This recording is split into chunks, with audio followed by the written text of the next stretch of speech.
Yan. Iwas ko lang po yung hinahangin po kasi yung buhok ko eh. Ayan. Baka matanggal na, sabi ni nanay. Sige, pagbukas po sa aklat ng Galatians, chapter 5. Medyo mahaba po ang ating babasahin, verse 16 hanggang 26. Galatians, chapter 5, verse 16 hanggang 26. Sige po. Ulitin ko po, matatagpuan po ang ating pag-aaralan sa aklat ng Galatians, chapter 5, verse 16 hanggang 26. Sabi po ng amen na nakakita na? Ayan, praise God. Babasahin ko po ito sa New International Version. Ito po ang sinasabi. So I say, walk by the Spirit, and you will not gratify the desires of the flesh.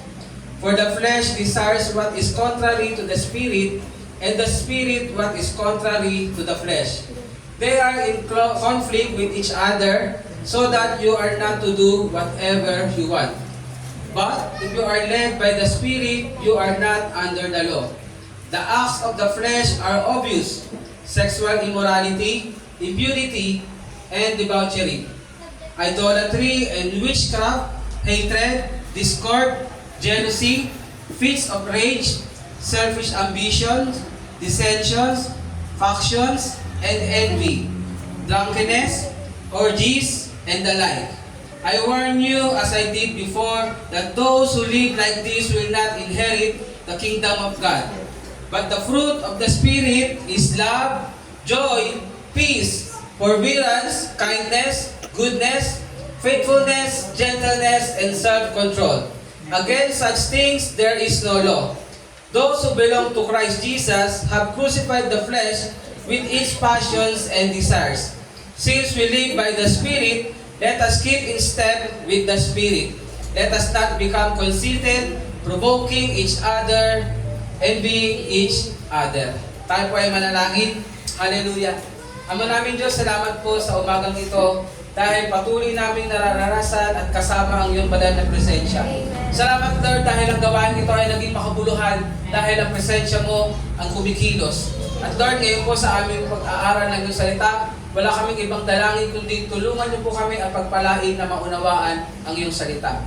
Banal na Espiritu Santo, ikaw po ang magbukas ng aming mga pangunawa, maging ang aming puso na tanggapin ng buong buo ang iyong salita at magkaroon ng pagpapakumbaba at handang matuto. Lord, anuman sa oras na to, ang gagawin ng kalaban o ginagawa ng kalaban para ma-distract ang bawat isa sa pangalan ni Jesus. Ikaw nga po na magpalaya sa gawa ng kalaban. In Jesus' mighty name.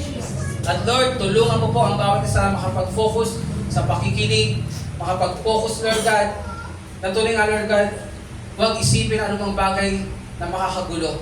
Bagkus, Panginoon, pahalagahan ang salita mo sa umagang ito at saka aming Panginoon na nagmumula sa iyo.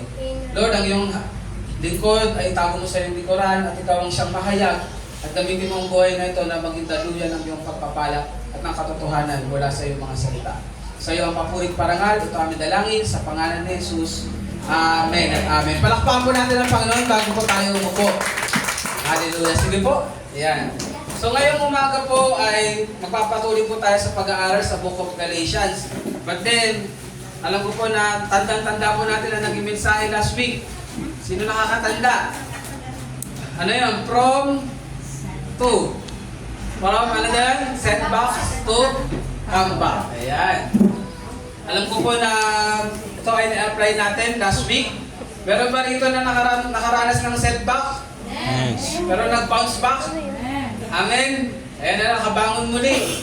Sabi nga, no, sa biyaya ng Lord dahil sa panahon na tayo ay nakakaranas ng mga trials or temptations, ang ating Panginoon, ang ating Diyos, ang laging sumasama sa atin at gumagawa ng kaparaanan para tayo ay magtagumpay. Amen po ba? Pwede bang palakpakan natin ang Lord? Hallelujah. So ngayong umaga po, muli ay magkapatuloy tayo sa mensahe ni Apostol Pablo sa mga taga-Galacia na atin namang pinag-aaralan din ngayon dahil ito ay mensahe ng Diyos para sa bawat isa sa kanyang iglesia sa ating kapanahunan ngayon. Sabi nga po, no, believers have the indwelling spirit of Christ. Sabi nga po tayo mga mananampalataya ng Panginoon, nananangan sa atin ang banal na Espiritu Santo. Amen po ba? Amen. At ang sabi po, ang banal na Espiritu Santo ang siyang comforter. Sabi niyo po, comforter. Comforter. Ibig sabihin ng banal na Espiritu Santo, siya yung umaalalay sa atin. Siya rin yung nagbibigay sa atin ng kapanatagan. Sino dito yung nakakaranas na ikaw ay nababalisa? Amen? Kanina sinabi ni Ate Marie sa kanyang tawag doon, sa kanyang patotoo na gusto niya ng rest. Pero nung papunta sa kasaan nila, no, iba ang nangyayari. Pero alam ko, sa kabila ng lahat ng yun, nung nanalangin si Ate Marie, naranasan niya pa rin yung kapanatagan sa kanyang puso. Amen po ba? Kasi ayun yung magandang bagay na tayo ay mananampalataya, maguluman ang ating paligid, para kang nasa sasakyan na matindi yung shock. Alam niyo, nakasakay na ba kayo ng sasakyan na yung pag ang shock ay malambot? Yung kahit malubak, ganyan ka pa rin, ganyan lang. Pero nakasakay kayo nung sasakyan na ang tindi nung yung shock matigas na, di ba? Ganun-ganon. So sa tawag doon, sa piling ng Panginoon, magulo man ang mundo, magulo man ang paligid, kapag ikaw ay comfort ng Lord, mararanasan mo yung tamang pahinga. Kaya nga, lagi kong acknowledgement sa bawat isa. Kung ikaw ay pagod ka sa school, from Monday to Saturday, o pagod ka sa trabaho, from Monday to Saturday, pwede. Ikaw nanay, pagod ka sa bahay, from Monday to 24/7 na, sige. Pag mga nanay na 24/7 Alam nyo, huwag niyong kaligtaan na dumalo sa gawain ng Lord. Dahil ang presensya ng Lord ay magbibigay sa atin ng tunay na kapahingahan. Amen po ba? Grabe, pag hindi ka nakapasok sa presensya ng Lord sa buong isang linggo, pagdating pa lang ng Lunes, para ka ng Friday na agad. Ayan, yung itsura mo talagang fresh ka nga, yung itsura mo, pero yung bigat ng damdamin mo, wala. Magulo ang isipan mo, parang stress na stress ka na. Amen? So, napakahalaga na ang banal na Espiritu Santo ay nasa buhay ng bawat mananampalataya. Sabi nga po, the Holy Spirit assists believers in prayer. Yes. Amen? Yes. Aware ba tayo doon na kapag nananalangin tayo, ang banal na Espiritu Santo ang naggagabay sa atin? Amen. Kaya kami siya, pag nakapikit ka, di ba? Wala, yung parang nauubusan ka na sasabihin. Pero pag sabihin mo lang, oh Lord, ano pong ipapanalangin ko? Pag wala na kayong may panalangin, sabi niyo, Lord, ano pong ipapanalangin ko pa? Bigla po yan magkakaroon. Sasabihin ko po sa inyo, totoo po yun, bigla po mag-i-input ang banal na Espiritu Santo kung sino ang dapat ipanalangin, kung ano ang dapat ipanalangin. Amen po ba? So sabi niya, and intercedes for God's people in accordance with the will of God. Napakaganda, kapag tayo ay nananalangin, ang Holy Spirit ang nag-a-assist. Amen? Pero alam niyo ba, maging ang banal na Espiritu Santo ay nag-intercede para sa atin. Amen po ba? Saan ka pa? Package na. Ginagabayan ka na, pinapanalangin ka pa. Amen po ba? Pwede ba palakpakan natin ang Holy Spirit? Hallelujah. He also leads the believers into righteousness and produces His fruit in those yielded to Him. Believers are to submit to the will of God and walk in the Spirit. Napakahalaga po na ang bawat mananampalataya, sabi nga po, tumaas nga po ang kanang kamay ng mga mananampalataya. Amen. Hallelujah. Kaya nga po, ang pamagat ng ating pag-aaralan ngayon ay, tsaran, basa natin 1, 2, 3. Walk in the Spirit. Kaya nga po sinabi, believers are to submit to the will of God and walk in the Spirit. Sige po, may nilagay po tayo dyan. Ano nga ba yung tinatawag na walk? Yan. A walk in the Bible speaks of our, practical daily living. Sino rito yung namumuhay araw-araw? Yung merong ginagawa araw-araw? Yan. So mahalaga po na sa bawat araw-araw na pag nabuhay natin ay may tinatawag tayong we walk with the Spirit o walk in the Spirit. Kaya sinabi, the Christian life is a journey and we are to walk it. We are to make consistent forward or progress. Mahalaga po sa bawat mananampalataya na hindi tayo naglalakad ng paikot-ikot. Amen? Alam niyo po ba yung taong naligaw? Sino na rito yung nakaranas maligaw? Amen. Ayan, ako naranasan ako maligaw. Hindi naman ako naglakad, nakasasakyan kami. Kaso nga lang, gumapalik kami doon kung saan kami nanggaling. Amen? Lalo na siguro kung naglalakad tayo, napaikot-ikot ka lang. Actually, kapag paikot-ikot ka, wala kang Marami. nararating. Amen. Amin po ba? Yes. At mahirap din naman kung paatras ka. Kasi hindi ka umuusad. Pabalik ka. Kaya nga sabi, we are to make consistent, ano daw po? Forward progress. Yes. Ibig sabihin po, ang isang Kristiyano ay magkakaroon siya ng consistent forward progress kung siya po ay lalakad kasama ang banal na Espiritu Santo. Amen? Kaya nga po, alam niyo po, sa atin sa panahon ngayon sa New Testament, na sa atin hanggang ngayon, napakahalaga po na we acknowledge the work of the Holy Spirit. Na ang ating po lagi ngayon binibigang pansin ay ang banal na Espiritu Santo. Bakit siya po ang kumikilos sa ating kalagitnaan ngayon? Are we aware of that? We should be. Kasi ang katotohanan po, ang banal na Espiritu Santo ang ipinangako ng Ama. Na siya, no, sinabi ni Jesus, na kapag alis niya, ipapadala ang ipinangako. Amen? Ang sabi niya nga doon sa mga disciples, antayin. Huwag silang lalabas hanggat wala ang pinangakong banal na Espiritu Santo. Amen? Kasi sa bawat mananampalataya, ang banal na Espiritu Santo ang ating kasama. Amen po ba? Pero ibig sabihin kasi minsan, hindi ibig sabihin na kasama mo, kasabay mo nang lumalakad. Diba? Minsan hindi ibig sabihin kasama mo ay sumasang-ayon ka sa kanya. Tama po ba? Naranasan niyo ba, naglakad kayo ng kasama mo, nag-aaway pa kayo?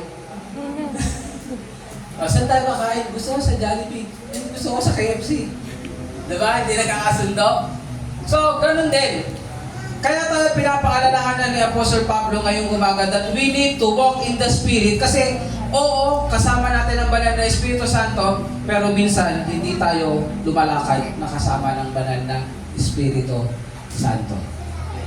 Amen po ba? Kaya praise God. Sabi mo, praise God. Mahal ako ng Lord. Kasi pinapaalalahanan niya ako ngayon na lumakad ako kasama ang banal na Espiritu Santo. Amen? At ayun nga po yung pag-aaralan natin. Tandaan po natin, lagi gusto ng ating Diyos Ama na tayo ay lumalago. Amen. Na tayo ay lumalalim sa ating relationship sa ating Panginoon. Amen.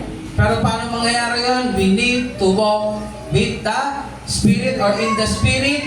Sabi nga po the biblical norm for all believers is that they walk in the Spirit. Sinabi po sa Galatians 5:25, if we live in the Spirit, let us also walk in the Spirit. Ibig sabihin, kung tayo namumuhay sa banal na Espiritu Santo, kailangan din gawin natin lumakad kasama ang banal na Espiritu Santo. Ano pong ibig sabihin? In other words, the Spirit gave us life in the new birth. Alam na natin yan. And we must continue to live day by day. Sabi niyo nga po, day by day. Day by day. In the Spirit.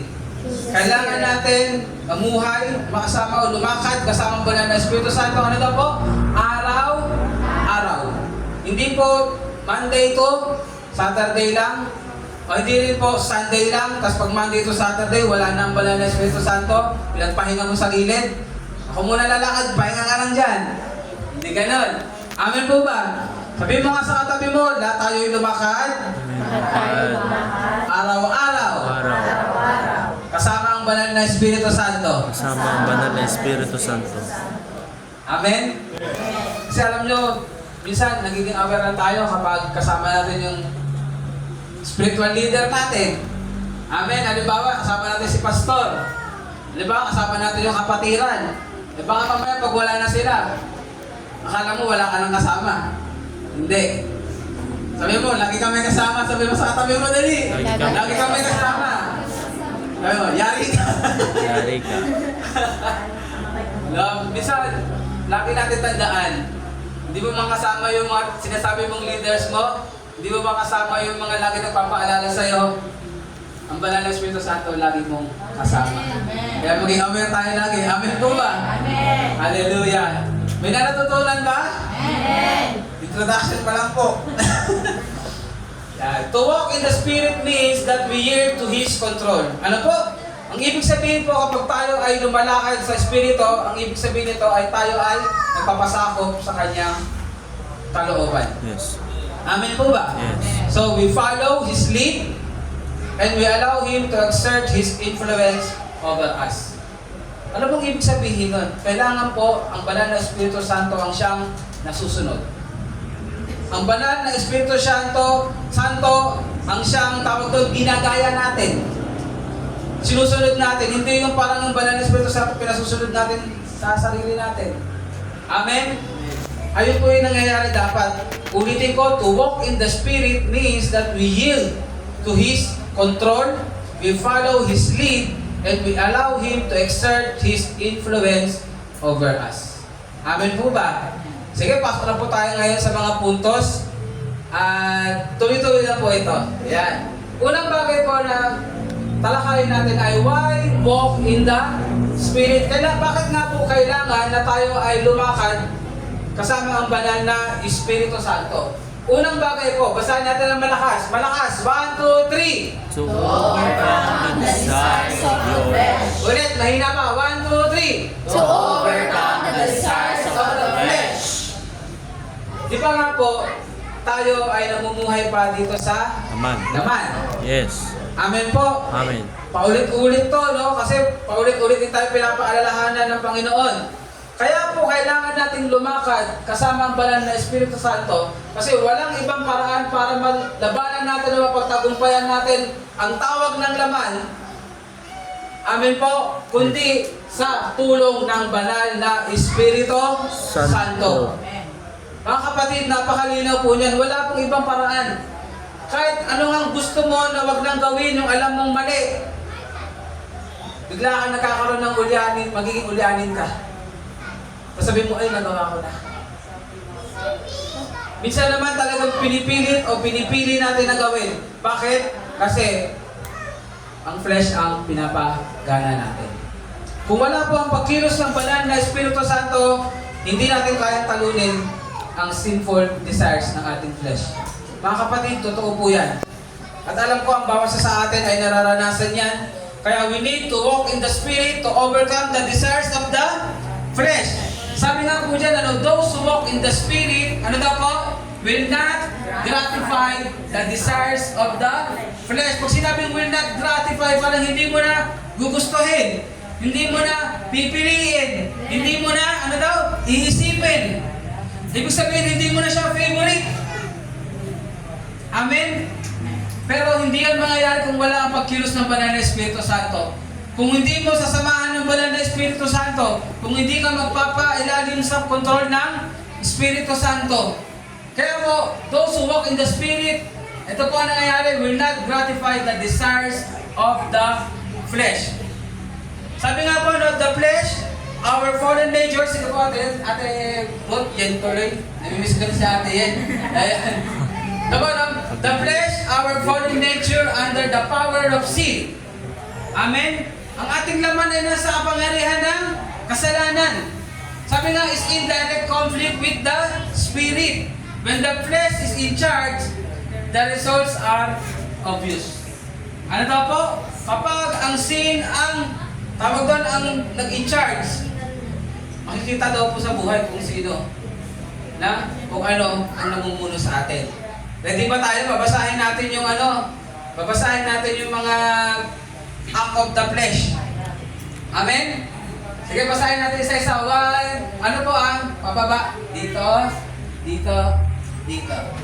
So, 1, 2, 3, acts of the flesh. Number 1, Sexual immorality. Number 2, Idolatry, discord, selfish ambition, drunkenness, impurity, witchcraft, jealousy, dissension, argues, debauchery, hatred, fits of rage, faction, and envy. Sabi ko nga, kailangan ko pa bang ipaliwanag yan isa-isa? Baka abutin tayo ng alas 12 dito. Amen? Pero, sino ba yung merong hawak ng Tagalog? Tagalog Bible. Ayan yung kay Ate Abby. Ate Abby, okay lang, papasa ko sa'yo sa Tagalog. Ayan yung part na yan. Kasi maganda rin siya sa Tagalog eh. Maganda basahin, hindi ko sinabing maganda yan ha. Maganda basahin. Ayan. Verse 19 hanggang 21. Sige po. Pakilakasan po Ate Abby ha. nila ang mga gawa ng laman, pakikiapit, kahalayan at kalaswaan, pagsama sa Diyos-Diyosan, pagkukulang, pagkapuot, pag-aaway-away, pagsiselos, pagkakagalit at kasakiman, pagkakampi-kampi at pagkabahabahagi, pagkainggit, pagpatay, paglalasing, walang habas na pagsasaya, at iba pang katulad nito. Muli ko kayong binabalaan, ang gumagawa ng mga ito ay hindi magkakaroon ng bahagi sa kaharian ng Diyos. Amen. Ayan po. Thank you po. Yan. Palakpakan natin si Ate Abby. Yan. So, malinaw ba? Mabigat ba? Yes. Sabi nga po, ano, malalaman sa isang tao kung ang in charge ay ang flesh or ang banal na Espiritu Santo. Amen po ba? So, sige. Bibigyan ko po kayo ng 10 seconds para hanapin dyan kung ano pa yung kumikilos sa atin. Alam niyo po, wala tayong matatago sa Lord. So, sa pag-amin natin sa ano man dyan, ito ay part po ng pag-amin natin sa harapan ng Diyos. So, ano man po nakikita niyo dyan, sexual immorality, alam na po natin yan, hindi lang yan tungkol sa isang bagay, napakalawak po ang ibig sabihin yan. Idolatry, ano pa ba yung mas angat sa Diyos? Sa buhay mo. Discord, meron ka ba ba mga bagay na parang ayaw mo na connected sa'yo? Yung mga tao, imbis na minamahal mo, mas gusto mong inaalis sila sa buhay mo. Wala kang pagpapatawad.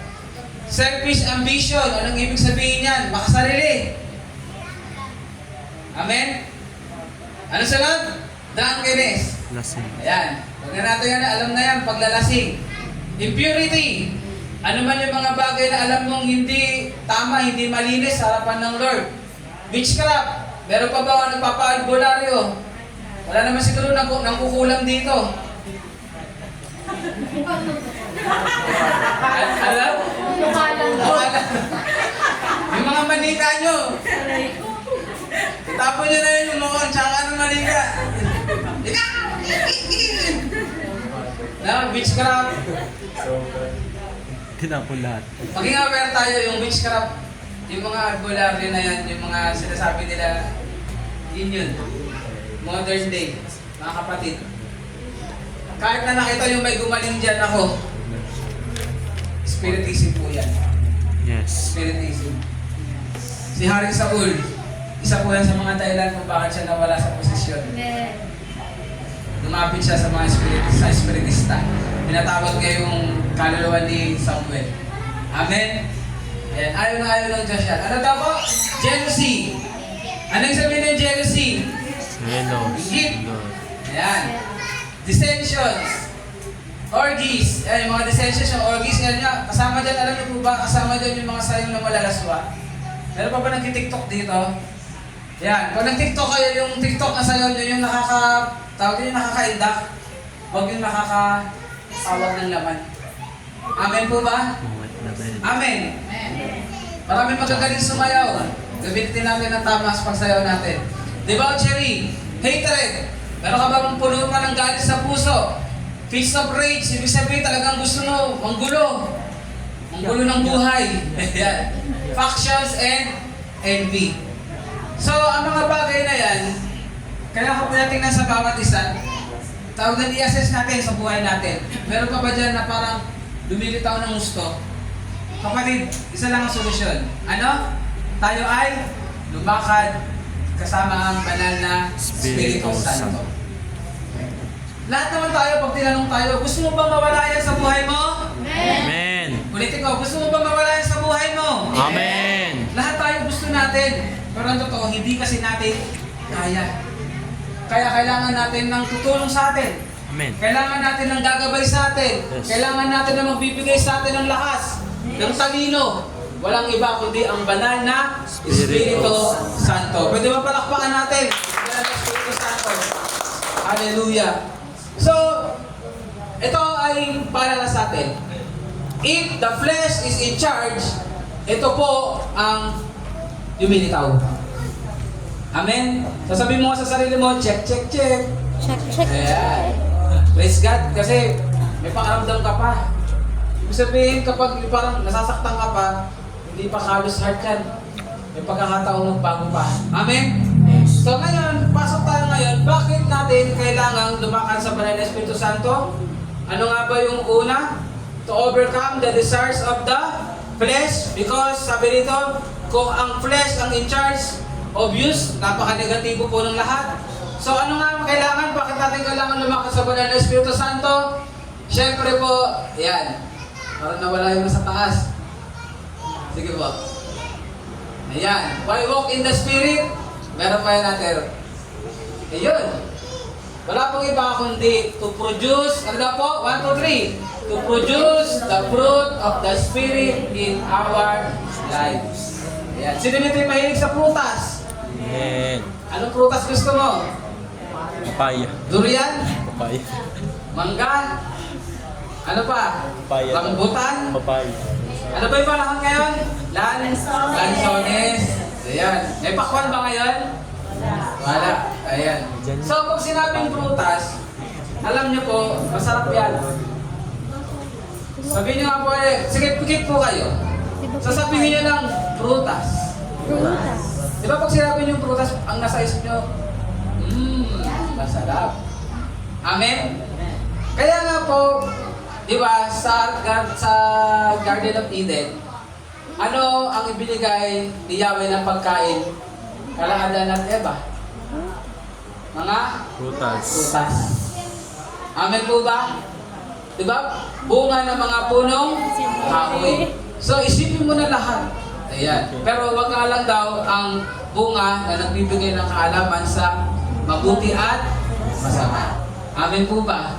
Pero salamat dahil kahit nakain ni Adan at ni Eva ang nagbibigay ng kaalaman sa mabuti at masama, gumawa ng kaparaanan ng Panginoon. Amen po ba? Yes. At ngayon naman, sa gabay ng banal na Espiritu Santo, meron uling prutas. Sabi niyo nga po ulit, prutas. Prutas. Na tayo ay matatanggap.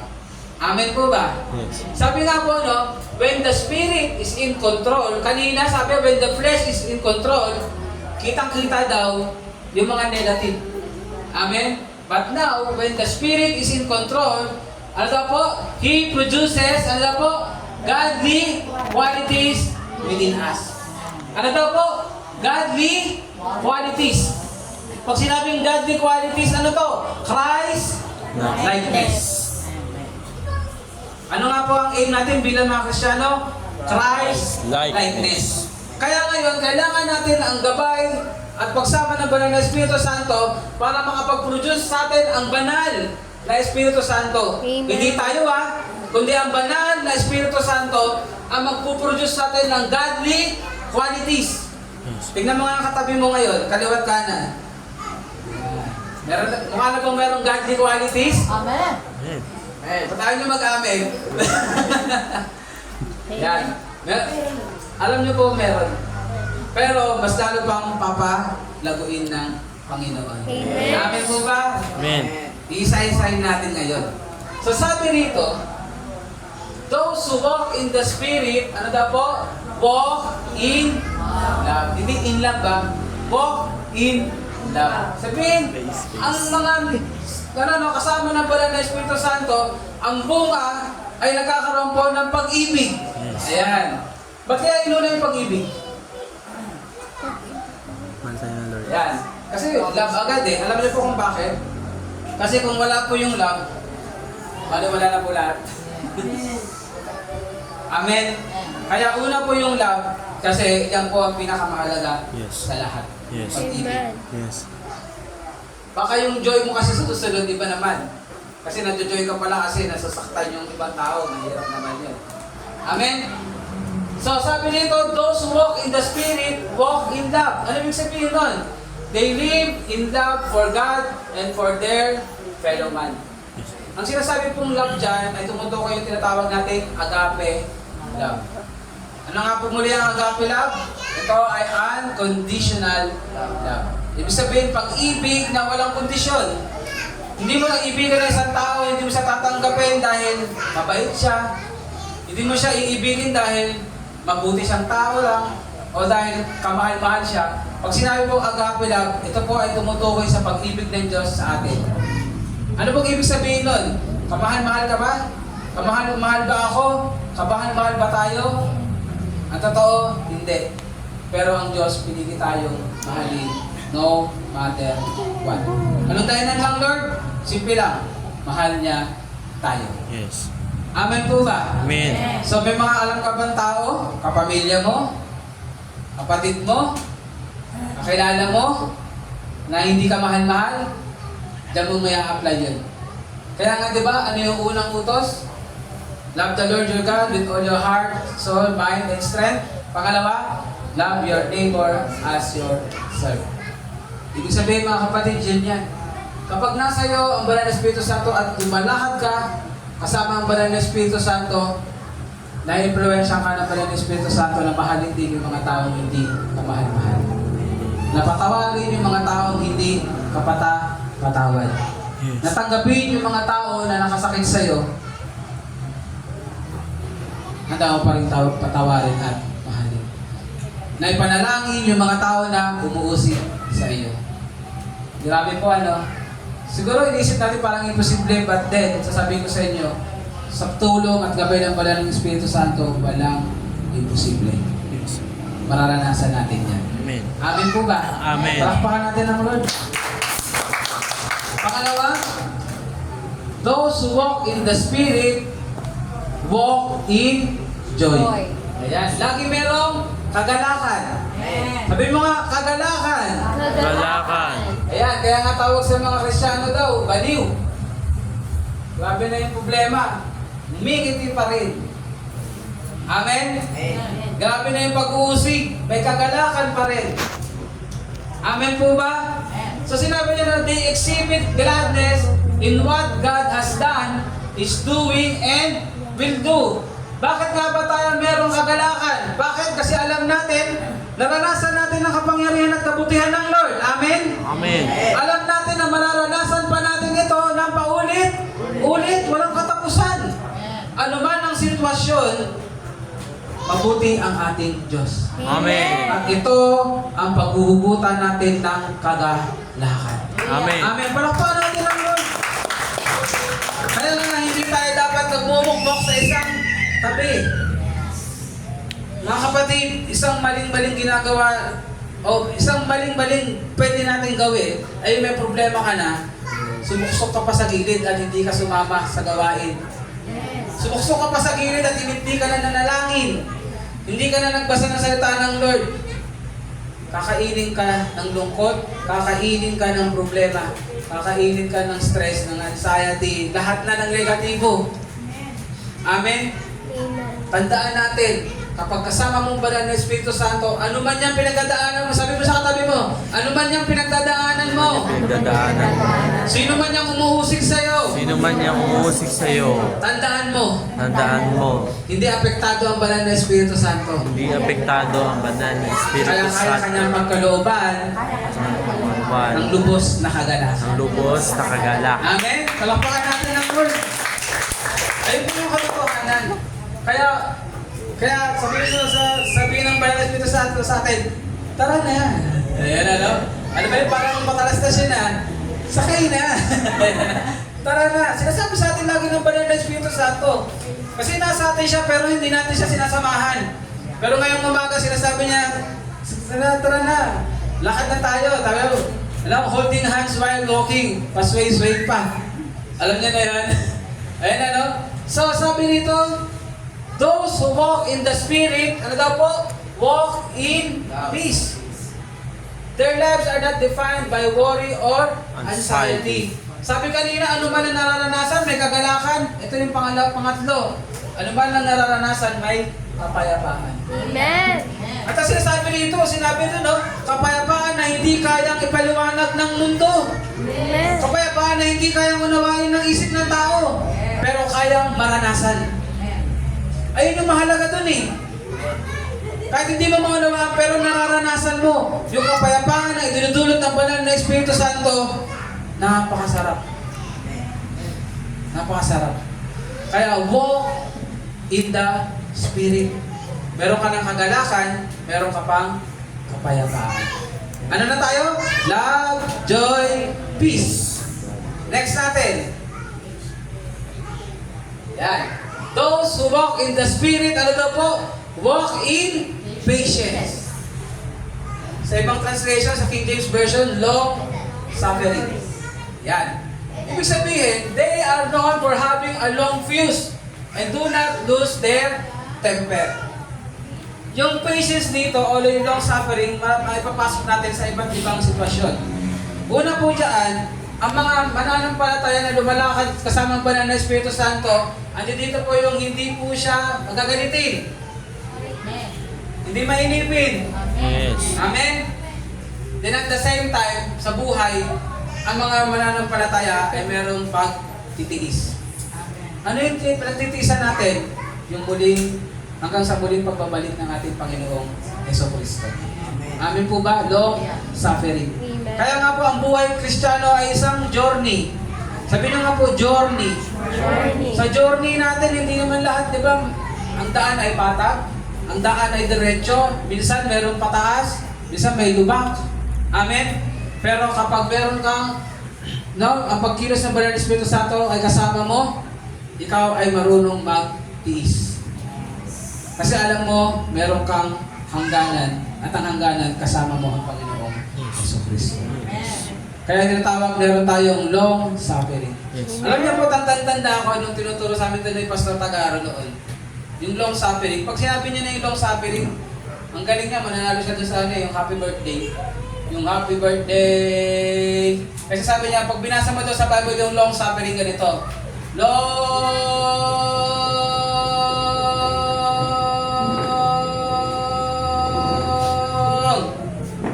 suffering. Mas mahaba pa din yung kanya. Kasi baka umabot tayo ng alas 12. Ibig sabihin po, kapatid, sabi mo sa katabi mo ngayon, kapatid, Kapatid, marami pa tayong pagdadaanan marami pa tayong pagdadaanan bilang Kristiyano. bilang Kristiyano. Kailangan natin magkaroon ng pagtitiis. Magkaroon ng pagtitiis. Amen po ba? Yes. Pero magagawa natin yan sa tulong ng banal na Espiritu Santo. Amen? Praise God. Dito pagpakan po natin ang Panginoon. Anong susi nyo yung unang tatlo? Love, joy, peace. Amen? Ay, kita natin yung connection. Ang galing, di ba? Hindi yan basta-basta. Si Lord pa. Sabi mo sa tabi mo, si Lord pa. Si Lord pa. Next. Those who walk in the Spirit, walk in kindness. They show tender concern for the needs of others. Sige natin, Rod, pakiano pa yung pangalawa. Sunod. And those who walk in the Spirit, walk in Goodness. Their actions reflect virtue and holiness. Itong dalawa na po ito ay ating pong masasummarize sa Matthew 5 verse 16. Ano po yung sinasabi sa Matthew 5 verse 16? 1, 2, 3. In the same way, let your light shine before men, that they may see your good works and glorify your Father in heaven. Mga kapatid, pagkasama mo ang banal na Espiritu Santo, mararanasan mo sa buhay mo, nagkakaroon ka ng kindness. Amen? At ng goodness. Ang tanong ngayon, di ba merong lumapit kay Jesus at ang sinabi sa kanya, Good Lord. Ang sabi niya, di ba, wala na ba ibang mabuti kundi ang Diyos. Amen po ba? Ibig sabihin ba nun, sinabi ni Jesus, hindi ako mabuti? Ang sinasabi niya lang doon, yung tinatawag mo akong good Lord, ibig sabihin, ako ay Diyos. Amen? So anong ibig sabihin ngayon, Pastor, ba't mo sinabi yan? Kasi, walang sinabi doon, walang ibang mabuti kundi ang Diyos. Kung sinabing walang ibang mabuti kundi ang Diyos, tignan mo yung katabi mo ngayon, wala kang karapatang sabihin mabuti yan. Tignan mo ngayon yung nasa harap mo, ako, si Pastor, wala kayong karapatang sabihin mabuti ako. Bakit? Sino lang ang mabuti? Ang Diyos. Amen po ba? But then, praise God, dahil kasama natin ang banal na Espiritu Santo at ini-impart sa atin ng banal na Espiritu Santo ang Christ-likeness, anong na-impart sa atin ngayon? Goodness and kindness. Amen po ba? Ibig sabihin ngayon, sa tulong at gabay ng banal na Espiritu Santo, sa biyaya ng Lord, pwede mo naman sabihin sa katabi mo, sa nasa harap mo at maging sarili mo, praise God, pinabuti ka ng Lord. Amen po ba? Sabi mo lang kayo, pinabuti ka ng Lord. Pinabuti ka ng Lord. Wala pang ibang dahilan yan, kundi Buti ka. sa mga kasama ang banal na Espiritu Santo. Ngayon, ano na namang connection niya sa iba?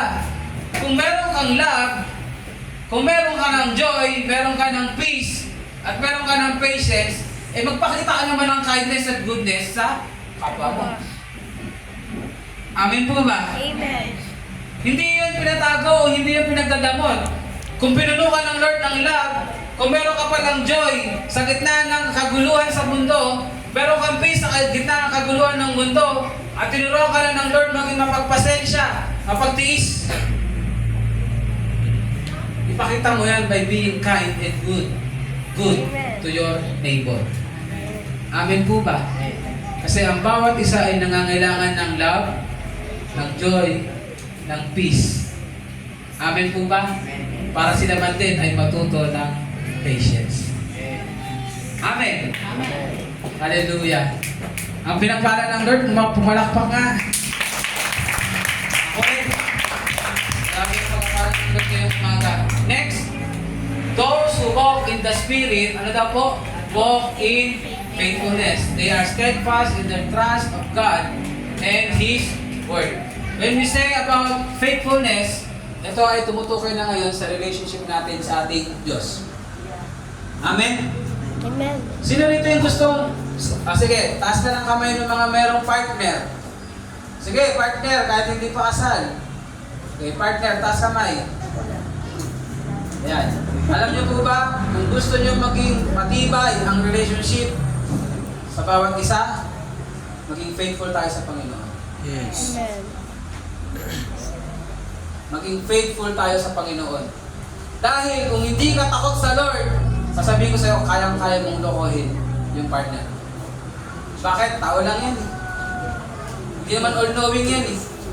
Amen? Pero kapag ikaw, una, takot ka sa Lord, faithful ka sa Lord, pinapahalagaan mo yung relationship sa Lord, sasabihin ko sa iyo, wala na magiging problema yung kapartner mo. Wala ka na magiging problema sa kapartner mo.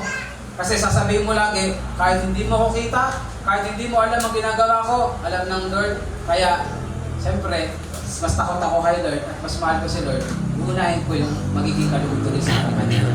Kaya, ang palad mo. Kasi hindi mo na ako kailangang bantayan. Amen?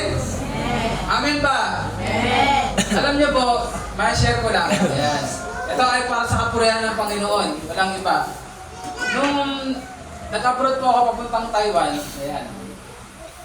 Hindi naman po tag doon. Si Lance kasi pinaalala kanina, pogi daw eh, pastor. Po, pinaka-pogi pastor. Parang sabi ko, wala namang ibang pastor. Wala namang pinaka-pogi. Hindi ko alam kung compliment siya naman eh. Pero ito po, ang sinabi ko lang kay Ate Julian, noong time na yun, sabi niya kasi, parang alam ko naman lamping niya lang yun. Han, huwag kang titingin sa iba, ha? Ano, may tapete? Ano, pipilit ako, dinalaglag ako pa ng lakan. Sabi ko lang sa Han, ito tandaan mo, mas mahal ko si Lord kaysa sa'yo. Mas takot ako kay Lord kaysa sa'yo. Anong ibig sabihin? Makakapanatag ka na magiging maayos ang lahat kasi si Lord ang muna sa buhay. Amen? Anong ibig sabihin? Kaya nga sinabi, love the Lord your God with all your heart, soul, mind, and strength. Maging sa relationship, unahin mo si Lord, hindi yung kapartner mo. Kasi sa kapartner mo, pag nasaktan ka, inuna mo siya, ay ako na sa'yo. Hindi mo natutupad yung mga pangako mo. Tao lang yun eh.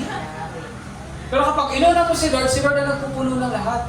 Yes. Maging yung pagkukulang ng partner mo, yung pag-ibig na kulang sa kanya, si Lord magpupuno. Kaya nasasabihin mo, kaya ko, magtiis, yung patience. Meron pa rin akong joy. Amen? Sabon.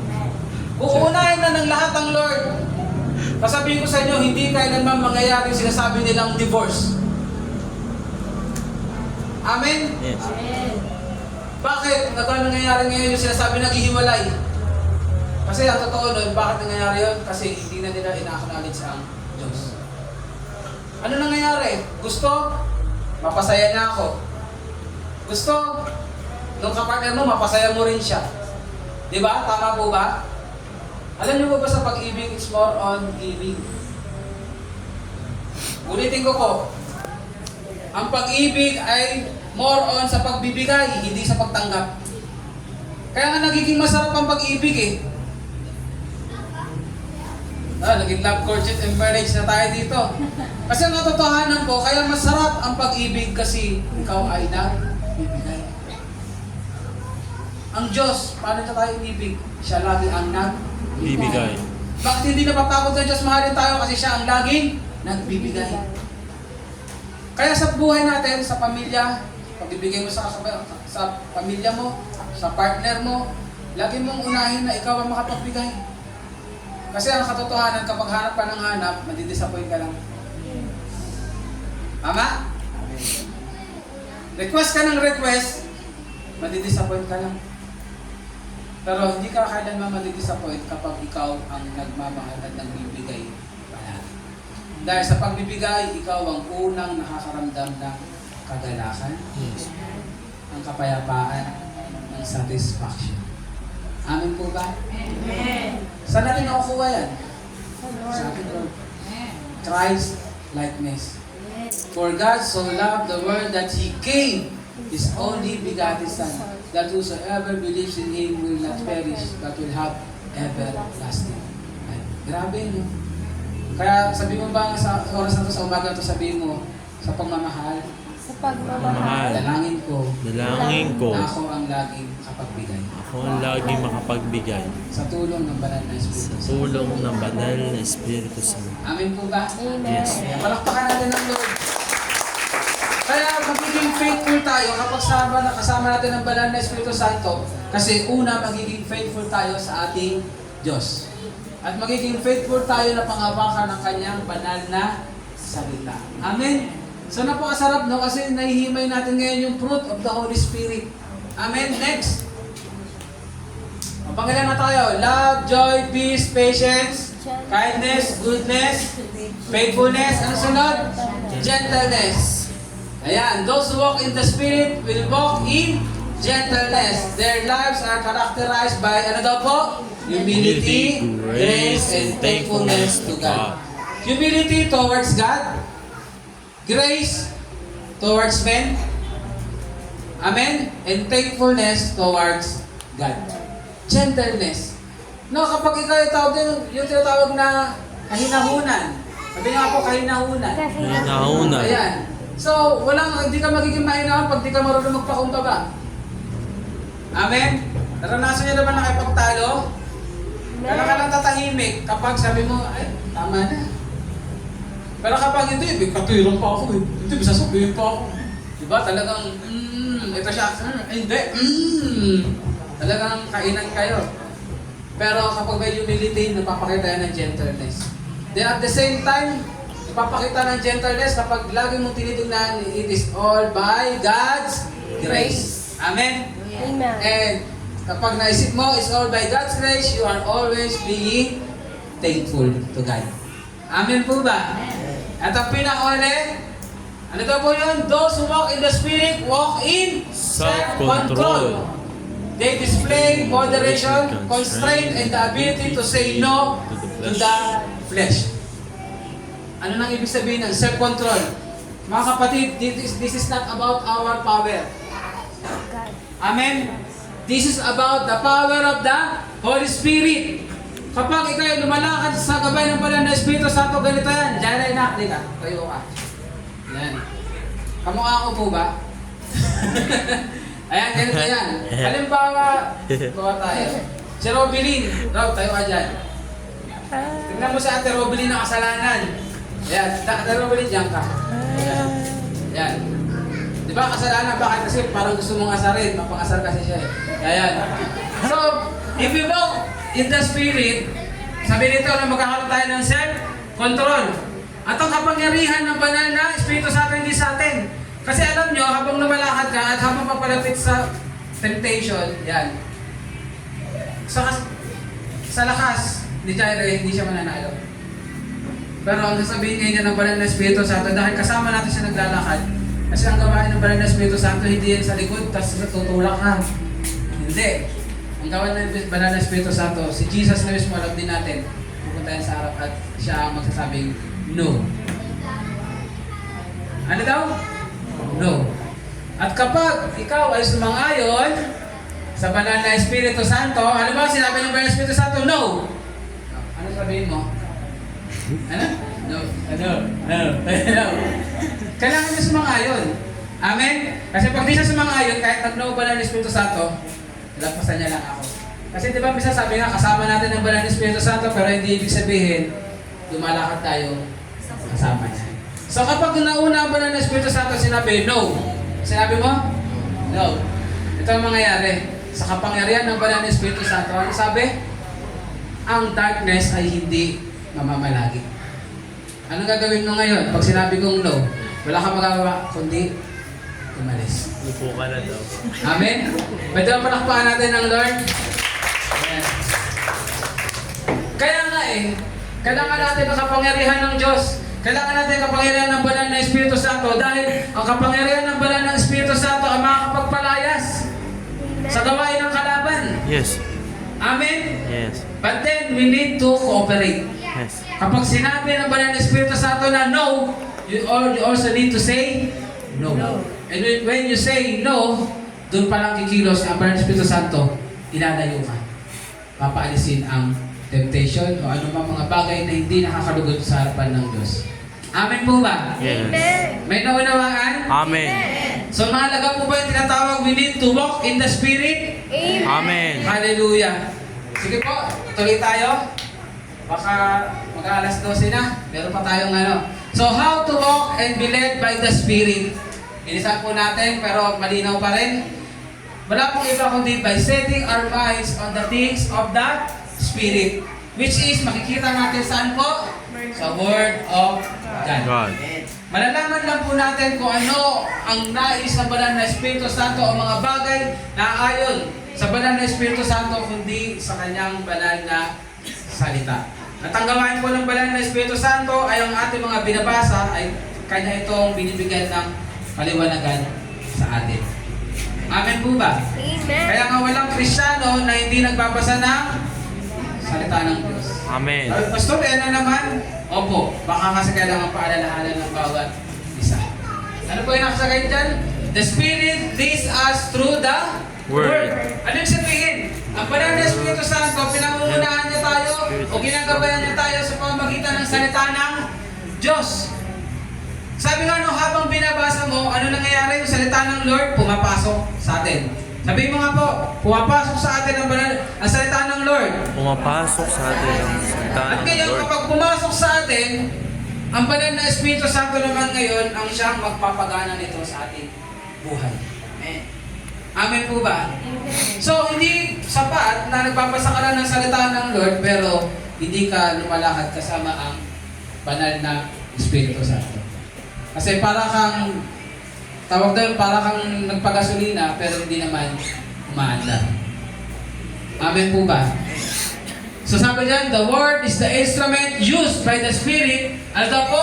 To instruct and convict sa atin, tayo. So sabi dito, to resist the Word is to resist the Spirit. Malinaw po ba yung bagay na yan? So we need to walk in the Spirit dahil ito pong banal na Espiritu Santo, ang banal na Espiritu Santo ang mag-enable sa atin na magawa kung ano ang sinasabi sa kanyang salita. Amen po ba? Nasabi nga doon ano? For us to overcome the desires of the flesh, we need to walk in the Spirit. And for us to produce the fruit of the Spirit, we need to walk in the Spirit. And for us then, to be led by the Spirit through His Word, we need to walk in the Spirit. Malinaw po ba yung bagay na yun? Amen. Hallelujah. So tayo po ay magtapos sa conclusion na ito. Those who walk in the Spirit rely on the Holy Spirit to guide them. Saan daw? Sa isipan, sa salita, at sa gawa. To show forth daily, moment by moment, holiness. Ano yung sabihin? Para sa buhay natin ay magkaroon po tayo ng araw-araw. Sabihin nyo nga po, araw-araw. Araw-araw. Ng moment ang holiness sa buhay natin bilang mga mananampalataya. Sabi nga po, remember when we walk in the Spirit, we will find that the sinful appetites of the flesh have no more dominion over us. Ano ibig sabihin? Kapag tayo po ay araw-araw na lumalakad kasama ng banal na Espiritu Santo, mawawala na po ang gana mo sa mga sinful desires. Amen. Alam ko po, ang bawat sa atin ay meron mga struggles when it comes to the flesh. At ngayong umaga, binibigyan tayo ng assurance ng Lord. Sa gabay ng banal na Espiritu Santo, kaya natin mapagtagumpayan ang gawa ng laman. Yes. Amen po ba? Amen. And it is by walking in the Spirit. Palakpakan po natin ang Panginoon. Hallelujah. Sige po, tayo pong lahat ay tumayo.